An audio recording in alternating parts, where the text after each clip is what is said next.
What would you do if the people you trusted the most suddenly told you you're no longer needed? That's exactly where this story begins, and honestly, it hits a lot harder than you'd expect. Right before the final battle against the Demon Lord, when everything should be at its peak, Jin gets hit with something completely unexpected. His own party, his closest companions, tell him to leave. No warning, no build-up, just a clean decision. And not just anyone. This is the hero's party, the same group he's been traveling with since the very beginning. At first, he doesn't even process it properly. You can tell he's confused more than angry. He tries to ask what's going on, but they cut him off and remind him of an old promise. Back when they first started their journey, they agreed that if anyone became a burden, they would step away. And now, that promise is being enforced. When you look at it from the outside, it's not entirely unfair. Jin had a skill that made him grow quickly at the start. So early on, he carried a lot of weight for the team. But as time went on, the others, Ricky the hero, Yuri the saint, and Ria the sage, became insanely powerful. The gap kept widening, and no matter how hard he tried, Jin just couldn't keep up anymore. So in high-level fights, instead of helping, he started slowing them down. And that's the painful truth here. He's not kicked out because he hates him. He's kicked out because he's no longer strong enough. And the way he reacts is honestly kind of sad. He doesn't argue. He doesn't lash out. He just accepts it. You can tell he already knew this day might come. That quiet acceptance makes the whole scene feel heavier than if he had just gotten angry. Each of the girls reacts differently, but none of them are truly cold about it. Yuri and Ria clearly feel bad, and even Ricky, his childhood friend, doesn't look relieved. In fact, she makes a promise that stands out a lot. She says once they defeat the Demon Lord, she'll come back for him. Now, personally, when I heard that, I already had doubts. Not because she's lying, but because situations like that rarely stay simple. Once they defeat the Demon Lord, they'll become heroes of the world. Their lives won't be normal anymore. Going back for one person,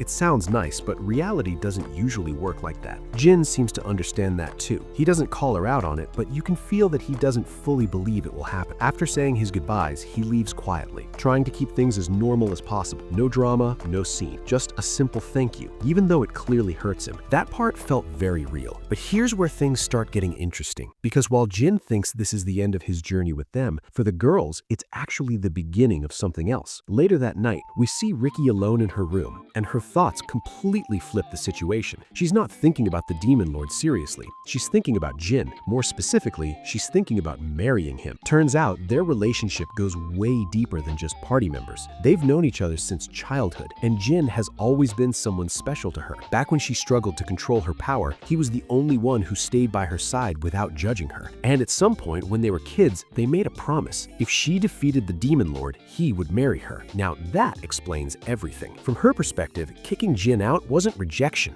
it was protection. She believes the final battle will be dangerous, so she wants him away from harm. Her plan is simple: defeat the Demon Lord as fast as possible, then go back to him and fulfill that promise. It's actually kind of sweet, but also a little reckless, because she's making decisions for him without telling him the real reason. And she's not the only one. We then shift to Yuri, the saint, and her thoughts reveal something completely different. While Ricky is thinking about a future after the battle, Yuri is focused on Jin right now. Her feelings are deeper than expected. Since childhood, she's lived as a saint, constantly praying for others, but never having anyone truly understand her. Jin was the first person who treated her like a normal person instead of a symbol. He didn't see the saint, he saw Yuri, and that changed everything for her. So while Ricky is planning a future marriage, Yuri is already at the point where she's ready to throw away her status as a saint just to be with him. That's a huge shift. Giving up something like that isn't a small decision. And then there's Ria. Her situation is a bit different, but just as intense. She's an elf who lived for a very long time, and because of that, she's basically missed the normal timing for relationships. Most people avoided her, and she started believing she would never find someone. But then she met Jin, and unlike everyone else, he didn't treat her like a problem or a burden. He appreciated her, he respected her, and when she joked about ending up alone,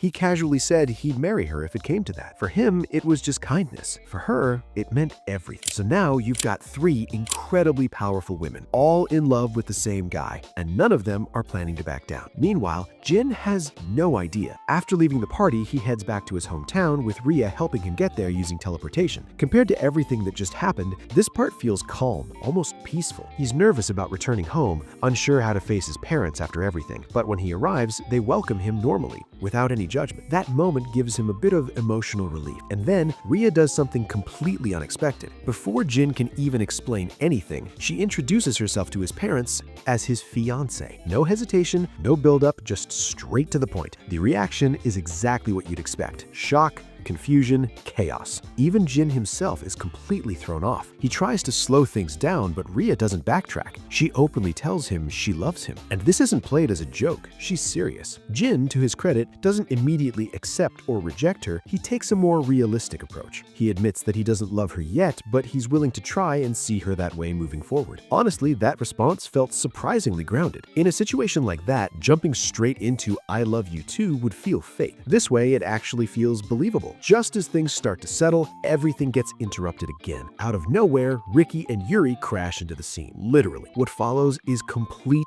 chaos. All three girls immediately start fighting over who gets to take care of Jin, arguing over healing, attention, and basically who gets priority over him. And in the middle of all that, Jin just passes out. Not even joking. The guy gets overwhelmed and blacks out while three top-tier characters argue over him. When he wakes up the next morning, things somehow get even weirder. He finds Yuri sleeping right next to him. At this point, you can feel his confusion stacking up. First, he gets kicked out, then confessed to, then attacked by his own party, and now he wakes up next to the saint. It's a lot. But Yuri acts completely calm, like this is normal. She talks to him casually, asks how he's feeling, and even starts discussing the future like nothing strange is happening. And then comes the biggest reveal. The Demon Lord is already defeated. Not after some huge final battle, not after a long struggle, it's done. Just like that. Apparently, Ricky took him down almost instantly. That part is honestly kind of funny in a weird way. The entire journey builds up to this massive final fight, and it ends in one hit. Even the characters themselves don't make a big deal out of it. For them,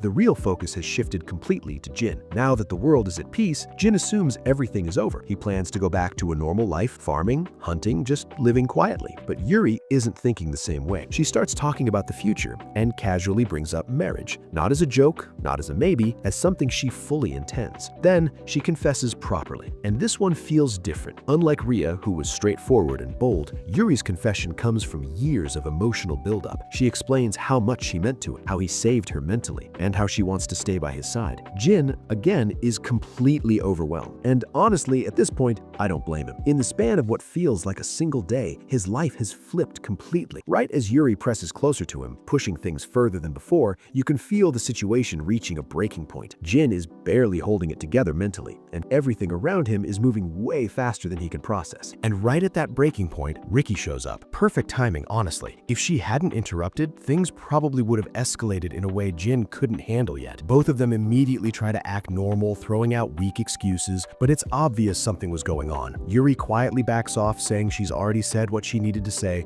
and leaves to give them space. Now it's just Jin and Ricky. The atmosphere shifts completely. Instead of tension, it becomes awkward. Not hostile, just heavy. They lie down together like they used to when they were kids, and for a moment it feels nostalgic, like they've gone back to a simpler time. But it doesn't stay simple. Ricky starts talking about Yuri, casually pointing out her good traits, but then slips in something unexpected. She says her feelings won't lose to anyone. That's when it clicks. This isn't just nostalgia for her. She's serious. Jin, on the other hand, is still trying to process everything. In his mind, Ricky has always been like family, almost like a little sister, but the way she's acting now doesn't fit that image anymore. Then she challenges him to arm wrestle, and this part is actually kind of funny. Jin goes all in, thinking he at least has a chance, but Ricky completely destroys him using just one finger. No effort at all. It's a reminder of how far apart they've grown in terms of strength. But right after that, she shifts the tone again. She pins him down and asks something direct. Why doesn't he sleep beside her like before? He tries to explain it in a normal way, that things are different now, that they're not kids anymore, but Ricky flips it instantly. If he's thinking like that, doesn't it mean he sees her as a girl now? And before he can answer properly, she kisses him. No hesitation, no buildup, just straight to it. And that moment hits Jin hard, because for the first time, he can't deny it anymore. He does have feelings for her, not just as family, not just as a companion, something real. But that realization comes with a problem. He's now got 3 people who all confess to him, and he hasn't given a proper answer to any of them. And right when he starts thinking about that seriously, Yuri and Rhea come back. The mood instantly gets tense again. They pick up on something being different right away. Yuri even straight up asks if something happened between them. Ricky gets flustered, tries to brush it off, but it's obvious enough that the situation has changed. Then they casually drop something that completely resets the situation again. They've already decided on a wedding venue. At first, Jin doesn't react. It sounds so absurd that it doesn't even register. register. But when they clarified that the marriage they're talking about is his, everything crashes down at once. Now it's not just feelings anymore, it's real. All three of them are serious, and not just individually, they're aware of each other too. That's when the situation finally becomes unavoidable. Jin realizes he can't keep dodging this. He can't just stay quiet and let things play out. He has to face all of them properly. The scene at the table really shows that pressure. All three girls sit on the same side, close to him, watching him, waiting. It's not aggressive, but it's intense. And for a second, Jin actually tries to run from it in the dumbest way possible by switching sides of the table, but they immediately follow him. That's when he finally understands something important. They've all known about each other's feelings this whole time. This isn't some hidden rivalry. This is a situation where all three of them chose not to fight each other and instead decided to face him together. At that point, running away would just be disrespectful. So he stands up and finally decides to be honest. The first thing he does is apologize, and this part is important because it shows how seriously he's taking this. He admits that in the past, when he made promises like the one with Ricky or what he said to Rhea, he didn't fully understand the weight of his words. To him, they were casual. To them, they were everything. Then he talks about something deeper, his insecurity. He admits that leaving the party hurt him more than he showed, not just because he was removed, but because he felt like he failed, like he couldn't stand beside them as an equal anymore. That feeling stuck with him, but after spending time with them again, outside of battles, he realized something. Being with them wasn't just about fighting together, it was about the connection they built, and that connection didn't disappear. So instead of choosing one, he makes a decision that honestly feels crazy at first, but makes sense for this story. He proposes to all three of them at once. He admits it clearly, he can't choose, not because he's greedy, but because his feelings are real for each of them in different ways. He knows society won't accept it easily. He knows it's complicated, but hiding from it would be worse, so he puts everything on the table. And for a moment, there's silence. Then they laugh. Not in a mocking way, more like relief, because from their perspective, this is exactly what they wanted him to realize. Ricky steps forward first, her usual confidence mixed with emotion. She tells him not to underestimate how long she's loved him. Yuri follows, softer but just as certain, and Rhea, calm as always, simply confirms that her answer hasn't changed from the beginning. All three of them accept, and just like that,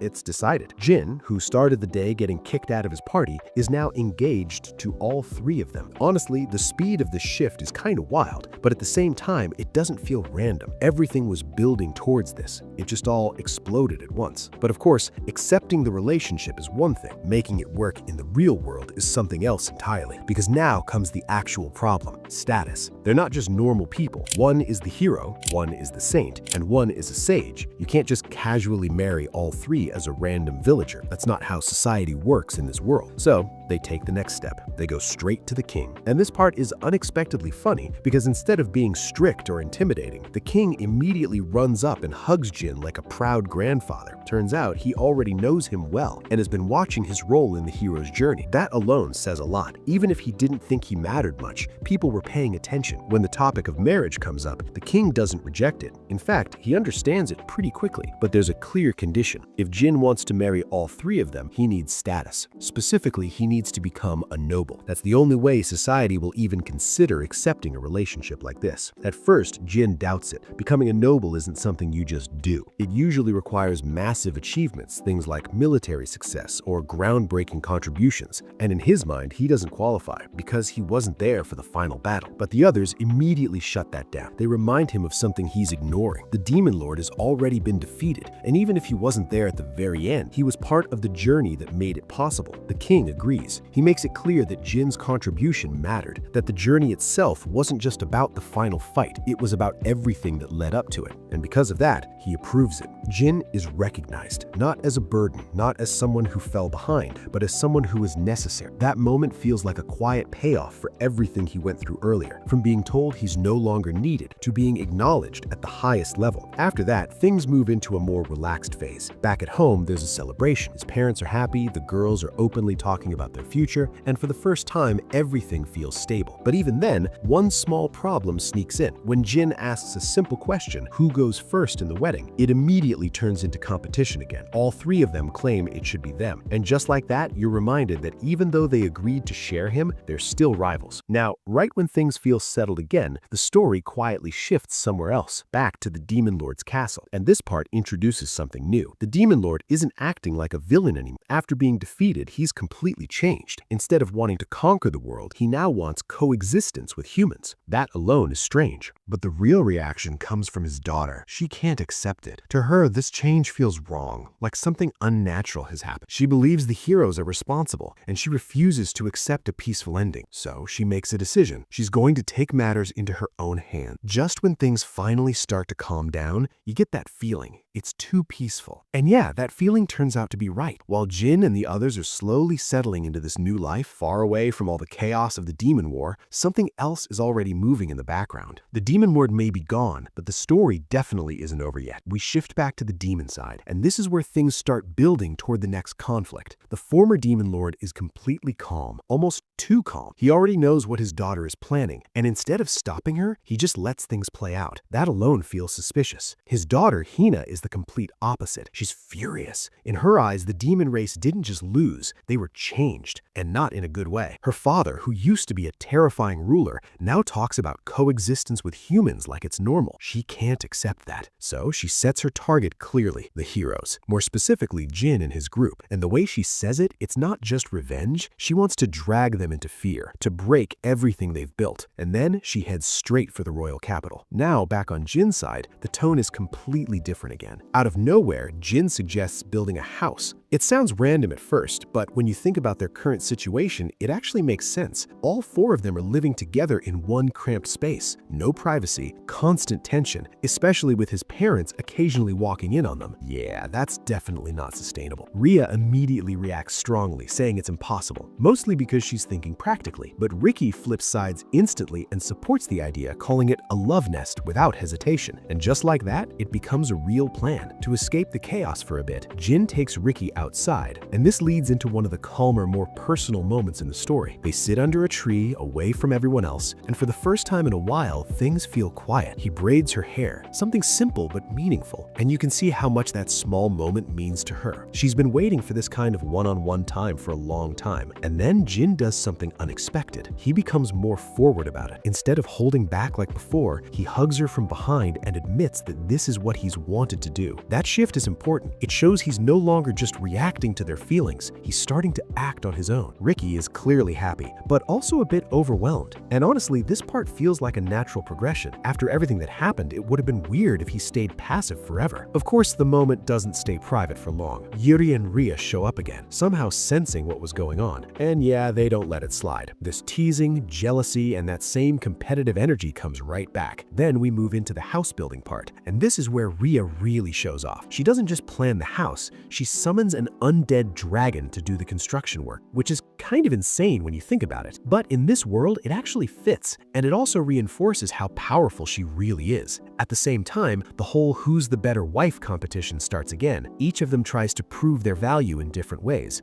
whether it's supporting him, cooking, or just being closer to him. Jin, instead of getting overwhelmed again, handles it better this time. He keeps things moving, assigns tasks, and brings everyone together. And then we get a really nice scene, everyone cooking and eating together. It's simple, but it hits differently. No battles, no pressure, just normal life. And you can tell Jin values this a lot. After everything he went through, this kind of peace is probably what he wanted all along. But of course, peace doesn't last. A letter arrives from the king. At first, it feels like it might be something serious, but it turns out to be about the wedding. The date is set 1 month from now, and the ceremony will be held at the royal palace. Now, this part goes deeper than it seems. On the surface, it's just a wedding, but politically, it's a huge move. The kingdom's using this event to strengthen its position, unite people after the war, and control the narrative. Jin doesn't fully understand all that, but the others do. And then comes another important detail. The reason the king is so supportive. It's not just about Jin, it's about Ricky. The hero's power is tied to bloodline, meaning their future children could inherit that same power. So from a political perspective, this marriage is extremely valuable. Now, to be fair, the king doesn't seem like he's trying to manipulate them in a bad way. He actually refused other nobles who wanted to use Ricky for their own gain. Instead, he chose to support Jin because he trusts him. Still, the underlying reason is there. And then the conversation somehow shifts into something completely chaotic again. The kids they're gonna have. Ricky suggests a huge number,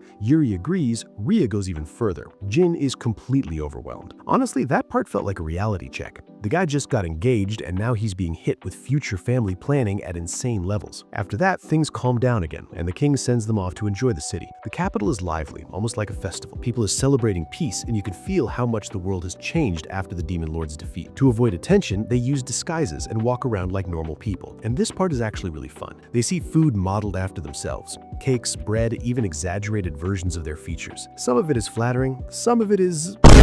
There's even something representing Jin, and the rumors around it are completely ridiculous. But instead of getting annoyed, he starts to realize something important. They made an impact. Even if he didn't think he mattered, people know about them. Their journey changed the world. Then there's a smaller moment that stands out. He sees kids playing pretend heroes just like he used to, and it hits him that things have come full circle. He's no longer chasing that dream. He lived it. There's also a funny but slightly awkward moment where Rhea brings up something personal, her insecurity about her body. It sounds like a joke at first, but for her, it's actually serious. And Jin handles it carefully this time. Instead of brushing it off or getting confused like before, he answers properly. He reassures her, even if he's a bit awkward about it internally. The important thing is, he doesn't make her feel bad. That shows growth. And then things get a bit chaotic again, when the girls get jealous of each other over something as simple as who got more attention from it. And yeah, Jin ends up overwhelmed again. But this time it's lighter, not stressful, just messy in a normal way. Right near the end, though, there's a small shift in tone. Jin gets separated from the group for a moment and notices a situation where an adult is confronting a child aggressively. And the way it's framed, it feels like setup, like something is about to happen. And if you remember what's going on in the background, with the demon princess already in the capital, it's not hard to connect the dots. Something is coming, and it's probably going to hit right when everything seems stable. That's where this part ends. And honestly, the story balances things pretty well. It gives you a lot of light, wholesome moments, but keeps that underlying tension alive, so it doesn't feel like everything is resolved. If I had to give a quick overall opinion, the story does something interesting. It starts like a typical kicked out of the party setup, but instead of turning into revenge or power fantasy, it shifts into relationships and character dynamics. Sometimes the pacing is a bit fast, especially with how quickly the romance escalates. At the same time, the characters feel consistent and the emotional beats usually land. The biggest strength is probably how it mixes chaos and calm. One moment everything is serious, and the next it's just normal life again. And now with the demon princess entering the picture, it looks like the story is about to balance those two sides again, peace and conflict. So yeah, things are definitely not over yet.